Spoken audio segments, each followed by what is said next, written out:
Hello, everyone. My name is Nick McLean. I'm the host of Ambition. Today we have Brooke Boone, who is a yoga practitioner since 1998. So she's been doing it a little while and owns a really interesting yoga concept. It is called Holy Yoga. She has created 100, 200, and 300 hour instructor training for each of the folks that instruct in her classes. Really interesting story. Brooke, to start us off here, why is your story important as we talk to business owners that are trying to grow their business? Why is your story one that should resonate with others and also provide them guidance as to how they might think about growth within their own business? Okay, well, I appreciate that conversation because I think it's a valid one because everyone's got a million things to listen to. So, why it matters is I have been first of all, I bring two separate worlds together. I'm like a bridge builder. That's kind of my archetype. I see a need where there's no solution, and I want to meet the need with a solution. And so I became a Christian way after I was doing yoga. I had a studio, I had written my first book, and it was my career. And then I was introduced to Christ, and I gave my life to Christ, and I stopped doing yoga. And so when I came back to yoga, I came back because I'm a bridge builder and because I wanted to create something that could embody my faith with my practice. And so I saw a need and I did it. So if you like bridge builders, if you see two things that are seemingly not able to come together, that's why my business technique matters. I think to be courageous in something like that, especially in ministry, Christian ministry.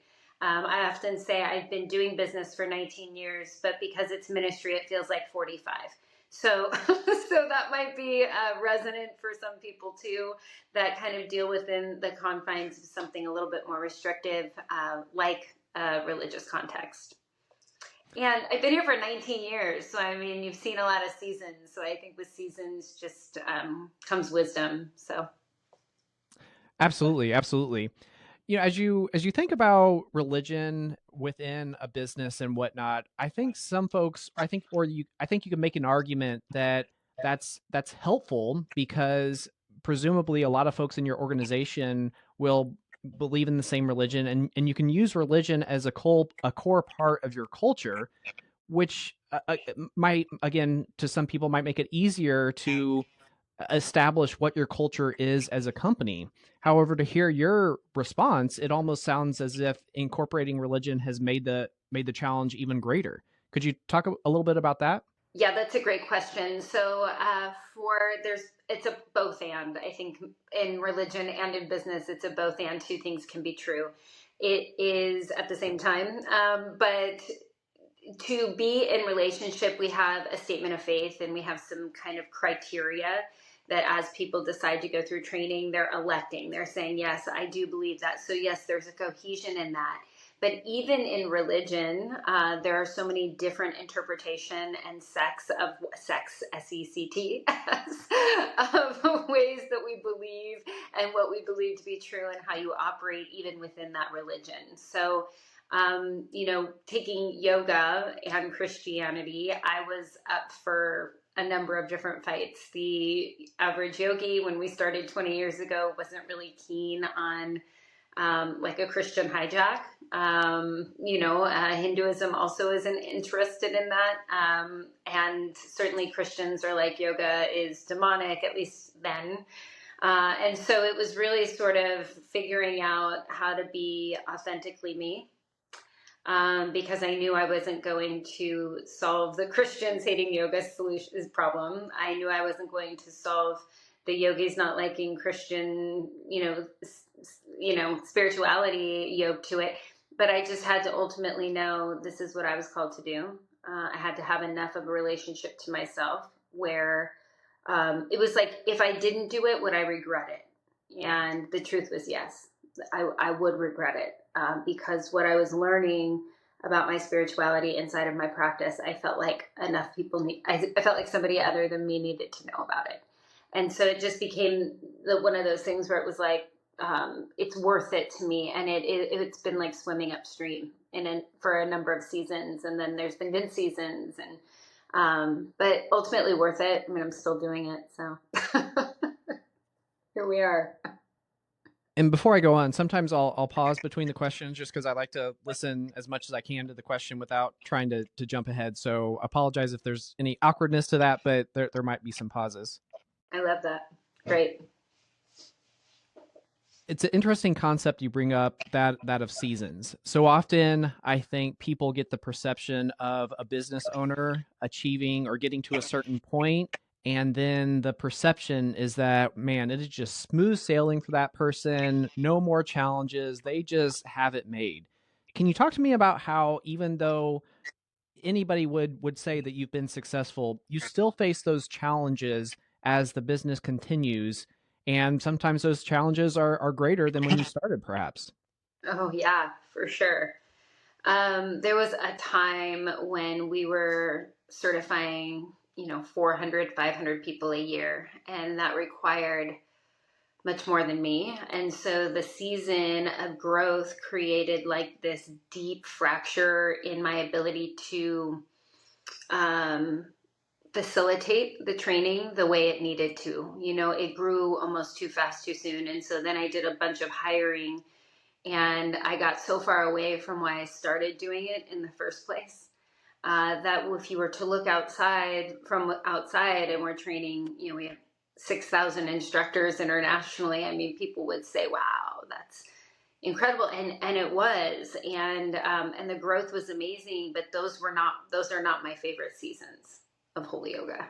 Is when the outside looking in, you would be like, wow, there's so many people there. Those were not my favorite seasons. Those were much harder than the 7 people I met with at the church when I was 8 months pregnant, in different ways. But yeah, I think each season, and there are seasons, if you're around long enough, everything works in seasons. And I'm not talking just annual, they're like large sections of energetic completion. So things start, 7 is a completion number. So every 7 years, there is a genesis, not only of you as a human being, but relationships and circumstances and calls and desires and, passion. It all shifts. So if you are around like we are, 19 years almost, there are 7 major shifts, or 7-year shifts, so we've gone through 2 of them already, nearing our 3rd. And so, yeah, we've been a million different things in a million different seasons. But I also think that you have to create systems that are malleable. They execute on the vision for the season and for the reason. And when those seasons and reasons change, you have to be malleable enough, and responsive enough to move with it. Otherwise you die. Otherwise it becomes archaic, it becomes outdated, and it doesn't move with it. For sure. One theme that we talk to a lot of guests on the show about is the need for processes and procedures as the company grows. Not only because you need redundancy so that Joe or Sam or Mary, whoever, if they take a vacation or they win the lottery or whatever the case may be, that you can fill that person's role.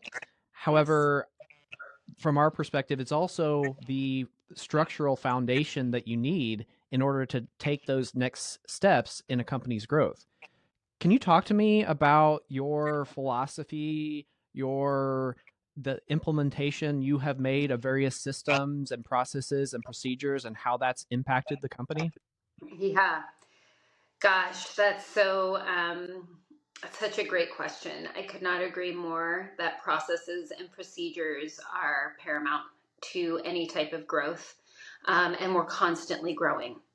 So sometimes it's a season of external growth, sometimes it's a season of internal growth, but we're always progressing, we're always in growth.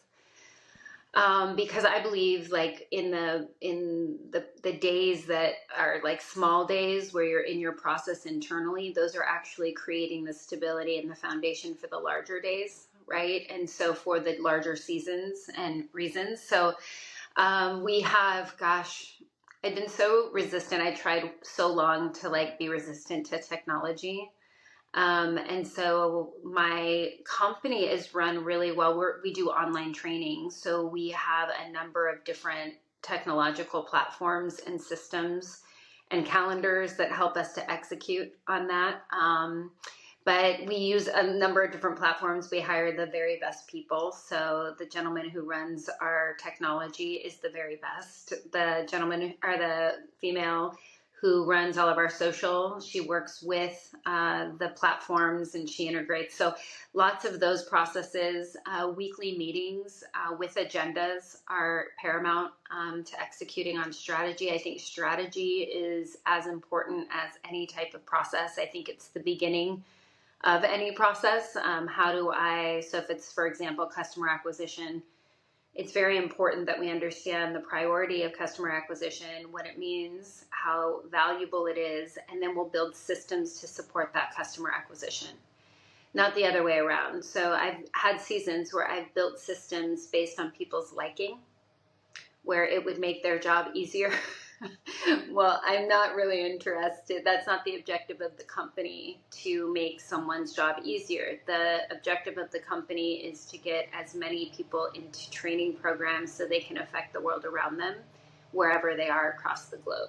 So whatever process we develop now is not based on personal desire or likes or needs. It's really based on what's the priority of the company, how are we executing that strategy, and then we get after that. And there's measurable steps, right? So, but the processes allow us to, move the ball, to run the play. Well, I'd like to push back on that a little bit about what you said about how you don't want to make the job for your employees easier. One of the principles of 4 pillars, with 4 pillars, 4 things we stand for, is servant leadership. And in our view, one way to summarize servant leadership is to remove the obstacles so that your employees can perform at their fullest. I think you could make the argument that if you remove some obstacles from your employees, you are making their job easier. So I think we might be mincing words here, but could you just expand on that a little bit to describe I what you mean appreciate there? it. I think it's more of like, I love making it easier on my people. The last thing I want to do is make it difficult. I think what makes it difficult is if we're not aligned on what the objectives of the company are. And so I guess I love processes and procedures. I love making sure that the systems are not burdened with extra tasks or requirements, or that people aren't doing things that they're really gifted with. So I'll just start by saying that.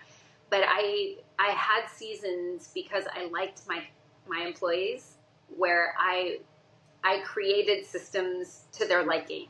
Maybe a little bit too much of like, I'm serving them maybe a little too much because the objectives now of the company are a little bit jaded, or maybe they believe that their likes and desires for the way things should operate don't necessarily benefit the objective.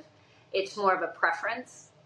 So that's what I mean about systems supporting the objective of the company, because I also have had employees where they thought it was, my responsibility to make them happy at work. And while I want to create an environment that's amazing, I'm not responsible for happy. I'm responsible for effectful, respectful. I have a lot of responsibilities, but happy is not one of them, I don't know if this statistic is still true. They've obviously done a lot of research since the late 90s when I was learning about this, but in the late 90s, they did some research about in industrial and organizational psychology about the correlation between employee satisfaction and employee effectiveness. And again, at the time, there wasn't a positive correlation between employee happiness and employee effectiveness. They thought employee happiness was a subject that they should continue to study because it's important on its own, but not with no correlation. That's the first thing that came to mind when you started talking about your answer, that we're not here to make people happy. We have a job to do. However, in doing that job, we want it to be fulfilling and whatnot. But this isn't just a group of folks getting together around a card table and playing games on a Friday night. We got a job to do. Yes. Yes. Another topic you brought up that I would like to explore a little bit more is how you said that you're resistant to tech. we talk to all sorts of business owners, all different ages, all different industries, and I guess different spots along the continuum of how willing they are to adopt technology. Sometimes we'll talk to business owners that adopt way too much technology. They think it's almost a cure for any problems that they have in their business.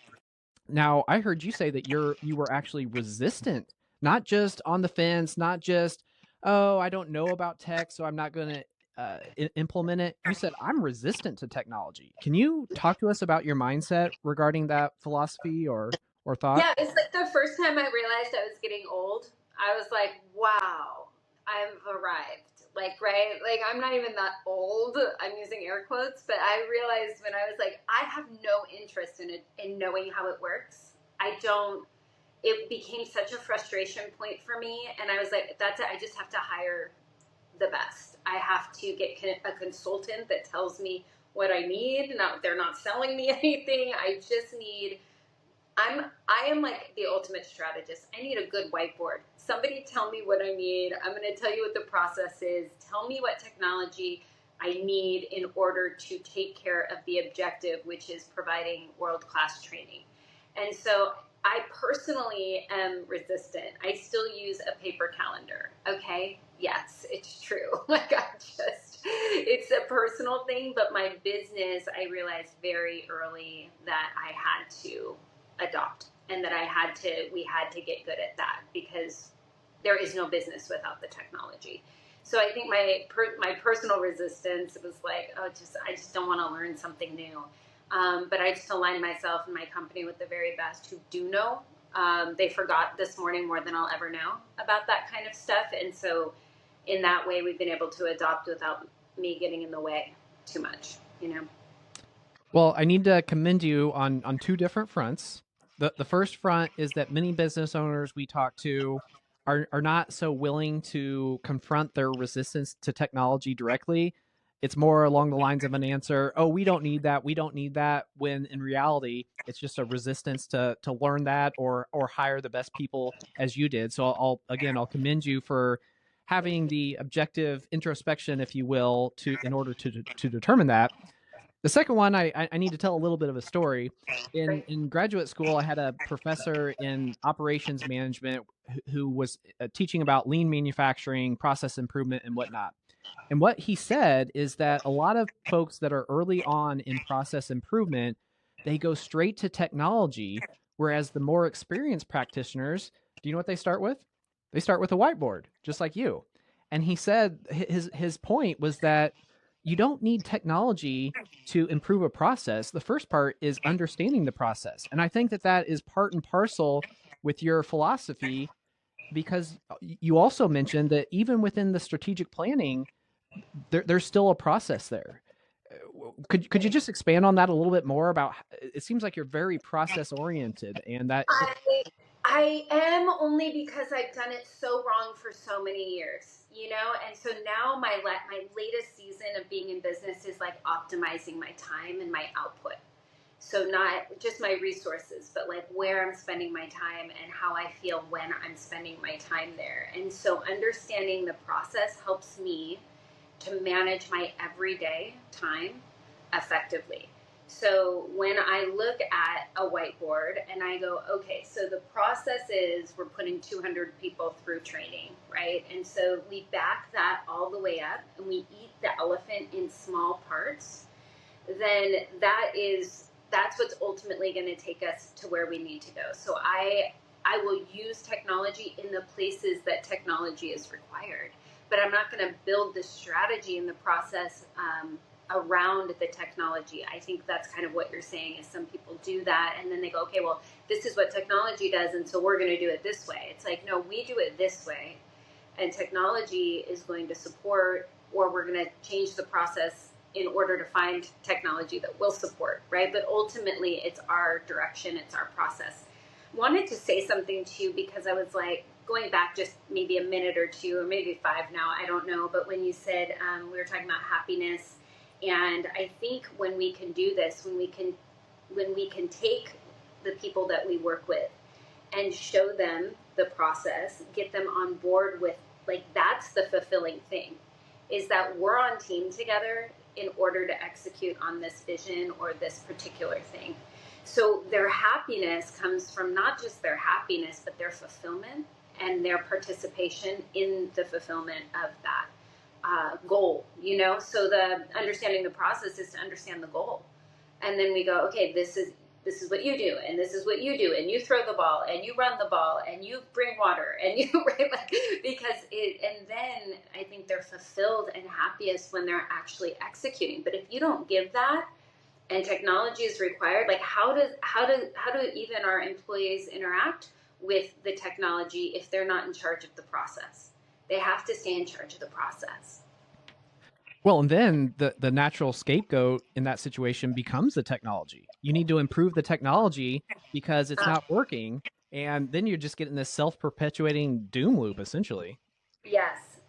Oh my, and poor tech people, like, God bless America for all the CTOs in every company, because I feel for it. Yeah. But yeah, they are the absolute scapegoat. And they also, I think technology, just, you never know what you're going to come up against. It's not even that your CTO or your people want to tell you there's going to be a delay. It's just the nature of technology is that it's unpredictable in delivery. And so we wind up waiting, or at least my experiences sometimes are waiting on this thing to actually execute what the vision of the business is. So it's just, like you said earlier, it's like a catch-22. It's tough sometimes. You know, it sounds like you've done a good job of making the transition from working in the business to working on the business. Was that a conscious decision you made? Or did it come naturally? Were you forced to do that? Yeah, you know, it's a great question. I literally had a season, maybe about 7 or 8 years ago now, where I like abandoned the business. Like, I was so over it. It was so, and you know what it was? It was my own personal kind of turning over every 7 years, right? So it's like, it was part of me, like, almost like I didn't know if I could coexist with the company that I had created. There was this religious component, there was this training component. And in both of those things, people don't want to, but they worship anything and everything. And so they kind of put me in a situation, or I put myself in a situation, all those things are true, to like love the business for what it gave me. And then when I started changing and I started being a different version of myself, I wasn't sure that the company could sustain it. And so I walked away completely. And I was like, it was kind of a forced stop for me. And I was like, hey, if it lasts, it lasts. If it doesn't, it doesn't. And I kind of went in with that kind of idea. And, 7 or 8 years later, I'm like really back at it. I have a renewed sense of ownership in it. I'm ready. I have space and time. And so I forgot the original question, to be honest. No, that was very helpful, but it was just talking about the transition from working on or working in the business. And on. Okay, yes. So I think for those stages and that space away from the company, I wasn't working in or on. Before I left, I was working in it. It was my 30 hours a week. I was running teams. I had a large staff. And as I've come back to it, the systems are in place. The people are in place. And now I'm able to work on it. I can drive it because it needed a driver. It needed a leader. And I'm able to do that because everyone on team knows how to get the job done. So I'm working on it now after seasons of working in it and then totally abandoning it. And then now coming back to it. But I don't know that I would have come back to it had I needed to work in it.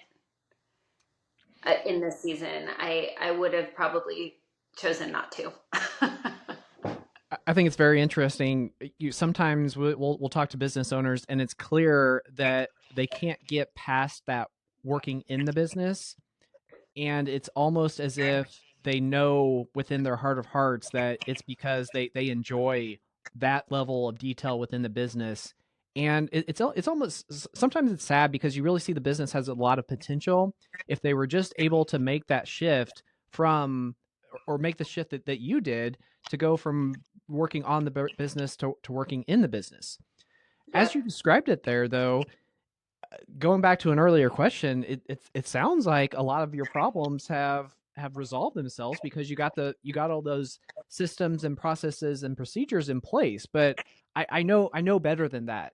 Can you just talk to me about the different types of problems you're facing now that a lot of that day-to-day minutia, administrivia, if you will, has been resolved through the processes and procedures and the challenges you face now? Well, the challenges always are, I mean, processes and procedures take money to not just set up, but also to maintain. So I have a payroll because my processes and my procedures are there. So things before, when I was doing everything, I didn't have the payroll, I didn't have the expense. And so it's a different type of hard, because now we have to focus on customer acquisition, business development. And if you're not good at business development, if you don't have energy about getting in front of people, you will stay in the minutia. You will stay committed to your process because that's where you're comfortable. And that's, so what's the question? I wrote down, I don't know where I was thinking of, but what you asked me just a bit ago is the people who get stuck in the minutia and working in the business need to learn to trust other people. They need to realize that their vision is bigger than themselves. Any vision should come from something greater than yourself, which means it does not terminate in yourself. So if the vision for a business, which it should be a vision, is greater than you, then there's capacity for other people to lend to the vision. And so if we can't be hoarders of vision, we have to be inviters. So we want to be on team with people who we trust, who, when I say to you that I hire the best, I do that for selfishly. Not because I like to have a bigger payroll, because the best costs more, but because I can sleep at night knowing that when my website goes down, I don't have to get up in the middle of the night and call help support. I call the guy who I pay money to do the best job. I call him and he does it. So there's that, but it does require you working on the business. And if you don't like business development or networking or being vulnerable, that can be really scary. I also think too, a reason why we stay so kind of committed to the day-to-day is we find so much of our identity in our business and in our work. And so I would want to challenge anyone that's listening to this that if you really struggle taking even one finger off the wheel, too many eggs are in that basket. Too much of the way you feel about yourself, too much the way you feel about success or your ability to do something and only you can do it. I just would want to challenge that because that's just such a burden. It's so unnecessary. So I think check your identity and then surround yourself with people you can trust. I think that's great counsel. Unfortunately, I'm not going to let you off the hook so easily just to say that I encourage you to take your finger or encourage you to trust your team and whatnot, because we talk to a lot of folks, not just business owners, but leaders in general. And the feedback sometimes from certain leaders, that is that I can't let my team do what they need to do because they're not capable, or I have to provide all this oversight because of X, Y, and Z. Is that true? Maybe or maybe not. But based off your leadership style, if you had a manager that was telling you that type of story, how would you work with that person? Well, I wrote down you hired wrong. Not you, me. If I'm struggling with that, it's like I have to look at my leadership and go, oh, I hired wrong. Like, I don't think and it's not even they're wrong. It's like I'm wrong. It's like I must not have communicated the vision. I must not, or maybe I wasn't decisive enough. So I would get curious. Back to the how would I would get curious. I would ask questions that would better my leadership. But those are really brave things because it's really hard for us to admit when we make a mistake. And so I think it's like recognizing I may have made a mistake with the employee, but also I made a mistake in hiring the employee. You know what I'm saying? Does that answer it? I mean, when you say trust your team, it's like we don't do that. It's like because if they're not competent, you hired them for a reason. Maybe you enjoy their inability to be competent so that you can stay over committed, so you can helicopter. Maybe that's where you're strong. And so, and also it's like, if that's where you're strong, know that. If you are a better manager than you are a leader, there's room for everybody. It's like, know that, accept that about yourself and be like, okay, I am a manager, and then communicate that.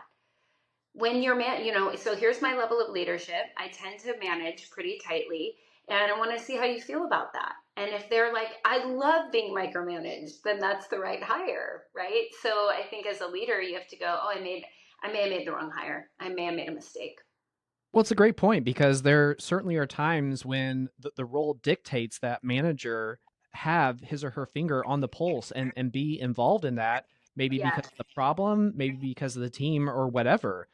I guess, if I were to make some interpretations from what you said, it's really situation based. And as the company owner, as the person where the buck stops, there needs to not only be introspection, but there needs to be analysis of each of your team members to make sure that you have leaders where you need leaders and you have managers where you have managers. Yes, 100%, because there's room for both. There's nothing wrong with either. What becomes troublesome is if we try and be something that we're not. And then there's expectations for a leader when there needs to be a manager, because there's places for both. Also, I would say as a leader, like, your people are showing at, like, they're showing you who they are. So if you're struggling with someone's output, if you're struggling, maybe it's something, maybe you didn't set clear expectations. Maybe you just really can't stand them and you probably shouldn't have, like, just personality wise, you're like, wow, I should not have done this. Please make a decision and execute on the decision. Don't be long suffering. Like, put everyone out of their misery if that's the case. There was a Harvard Business Review last year that talked about maybe it was 2 years ago now, but the article was like the most important attribute of a leader or CEO, and it was decisiveness. Because even if they make the wrong decision, they're able to make a decision.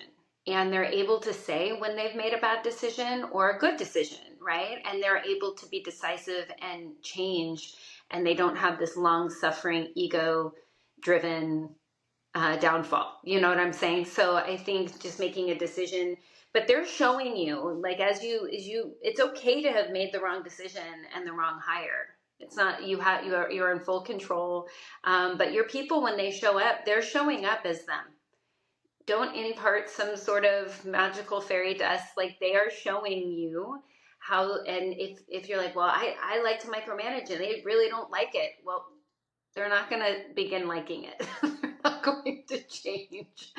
So as a leader, as a business owner, you are in control, and you need to be. And not like lead with a steel fist either, like, be really kind. I have people that have worked for me for 14 years. So I feel like, there's room for all of it. One thing that I've noticed in talking to you is a very high level of introspection, or maybe you haven't done a lot of introspection, but at the very least, you definitely know who you are. I don't think a lot of people have been forced to really try to understand who they are, what drives them, and whatnot. Perhaps that came from your religion, perhaps it came from someplace else. But to listeners out there, to business owners that perhaps haven't been in a position where they've really been forced to get to know who they are, what drives them, could you offer any advice or suggestions as to how they might do that, why it's important, et cetera, et cetera? Yeah, thank you. This is my favorite thing to talk about, truly, because I think holistic, like knowing ourselves holistically, benefits everyone, including ourselves and the world. But introspection is just a discipline. Like, I want to keep short accounts with myself. When I don't want to get too far away from the way that I'm feeling, the way that I'm thinking, the way that I'm believing, and the way that I'm acting. So the Bible would say it heart, soul, mind, and strength. But it's really about your intellect. Like, what am I thinking about? What am I knowing in my belief, like my spirituality? What am I feeling in my emotional body? And then what am I actually doing? What am I feeling in my physical body? And how am I like living out of my body? So I think it's important to know that there are four parts of us, like I said: intellectual, spiritual, emotional, and then physical. But only one part of ourselves really shows up to ourselves, which is in our body. But all three of those other parts of ourselves are informing everything that we experience in our body. So as leaders, we have to understand that how I show up at work has nothing to do with maybe the level of sleep. Maybe it's, I got in a fight with my kids last night. Maybe it's, God, I feel really alone. I'm in grief. I have all of these. You just have to keep short accounts with all the parts of ourselves. What am I believing about myself today? What am I believing about my circumstance? What am I believing about the fact that I'm negative in my bank account and payrolls tomorrow? It's all of those things matter. And I think what we do is we disassociate and we just go, I'm just going to focus on the small tasks at work. I'm going to go and I'm going to grind it out. And all of the other parts of us are informing that physical expression of ourselves at work. So introspection is a discipline, I think, of just keeping short accounts. Like, I'm not afraid of what I'm feeling. I'm not afraid of what I'm believing. And they're not great things all the time. I'm human. I fall short every day all the time. And so I think just forgiving myself, finding grace for myself, it helps me to be a more like well-rounded leader, like showing up to myself. So I just think the best way to do that, that's why I do it. And make a discipline of it. Check in with yourself every day on your way to work. Like, what am I thinking about today? And like, how do I feel about that today? Whatever I'm thinking about. Am I mad? Am I sad? Am I encouraged? So I think short accounts, just checking in with yourself and figuring out, and then you wind up modeling that, and then people want to be around you. They just want to be around someone who knows who they are. So perhaps there are some older gentlemen in my audience that would say to you, that is way too touchy-feely for me. Yeah. I need to leave all those emotions at home or something along those lines. If they were so eloquent to call to make that statement directly, how would you respond? Yeah, you should leave it at home. I'm saying process it at home. Touch into yourself. And I'm not saying going into the office and being like, listen, everyone, I'd like to talk to you about what I'm feeling. No, it's more check in with yourself at work or on your way to work, rather. Close the door if you feel frustrated. Like, get in the discipline of checking in with yourself. It's not okay to lose your temper. It's not okay to gossip. It's not okay to be whatever it is, to check in with yourself. Take your time, be disciplined. So touchy-feely is fine. If you don't want to be touchy-feely, then be masculine and be disciplined and shut the door and check in with yourself and don't let yourself lose control. So I would say that to them. You don't have to do it in front of people, but that doesn't excuse you from doing it. And whether you're a man or a woman, if you're 15 or 105, 115, like, you were created with all of those facets of your being. I don't care if you touch into them or not. That's still part of your creation. That's still part of your experience. And it's still worth looking at. One final area of questioning, and then certainly want to give you an opportunity to share anything you would like to. Oftentimes we talk about the concept of specialization, picking a niche as opposed to being more general. Clearly, you have defined a niche or chosen one to pursue. Has there ever been a point when you thought a more general strategy might work, or maybe before you launched your business, was there a thought that maybe something more general would work, or was it always this narrow focus is the only way that it's going to work for us? Yeah, that's a great question. I think I was broader because I owned a yoga studio and I had a book published. And so I was kind of going that broad route. And then, like I said, I had like this experience where I just really kind of gave up yoga, the whole thing. And I knew if I came back to it, it would have to be the niche. So it has always been niche for us. I actually think that we've drilled down even deeper into the niche and learning how to, so there's a niche, certainly Christian yoga. And it's like, okay, what all is going on in the entire movement? And then even drilling down, okay, so now we train. We don't have events. We don't, you know what I mean? So now we're drilling down even to this, like, okay, our thing is we train trainers. And so kind of we've actually kind of even narrowed our focus. There was no real sector of Christian yoga 20 years ago when we started. So it's actually, we've funneled even deeper over the last 18 years, but I do think niche is where it's at. Thank you for that. Whenever I'm with my kids, I like to joke around and entertain them. And sometimes I amuse them, other times I don't. But I'll be honest with you, one way I'm almost always able to amuse them is to try and do a stretch of some sort and how inflexible I am compared to them. So I think I would be a great candidate for some of your classes because I could certainly work on my dexterity and flexibility. I love it. I love when people say, I can't even touch my toes. I'm like, that's not an excuse. That's actually a reason. I know you wanted it to be an excuse, but you just qualified yourself. So I appreciate that. I think I think a lot of people are in your shoes for sure. Would just like to give you the opportunity to talk about anything that you think might be helpful to other business owners or a question you feel like I should have asked or didn't do a good job asking. Really just want to give you the floor to impart any more wisdom or get anything out about your studio if you'd like as well. I love it. Thank you so much. I've really enjoyed this. You've done great with your questions. I don't feel like I'm missing anything, but yeah, we do have a number of different ways that you can engage with Holy Yoga. So we have classes. Like I said, we train trainers. So we have almost 6,000 instructors internationally. So you're bound to find something somewhere. If you can't find an in-person class near you, we have an online platform called Holy HYTV. So it's Holy Yoga TV. And it's all your classes. It's our video library, classes, meditations, Bible studies, all kinds of good stuff. From like 10-minute practices to 75-minute practices, so you can really find whatever you're looking for. And then we've got a great podcast called Take Up Your Mat. And that's a really kind of how do you move your spirituality into the world? Like what we talked about, the unseen parts of us. How do we touch into those? How do we discipline those? And then how do we live out from those? So number of different ways. And then certainly just personally, I just got married. So it's actually Brooke Beardall. So if anyone's looking on Instagram, so Beardall. But yeah, that's what I do. Well, I apologize for not knowing that, but congratulations nonetheless. Thank you. I think I communicated my previous name to you, so I go by both. I'm transitioning, if you will. There we go.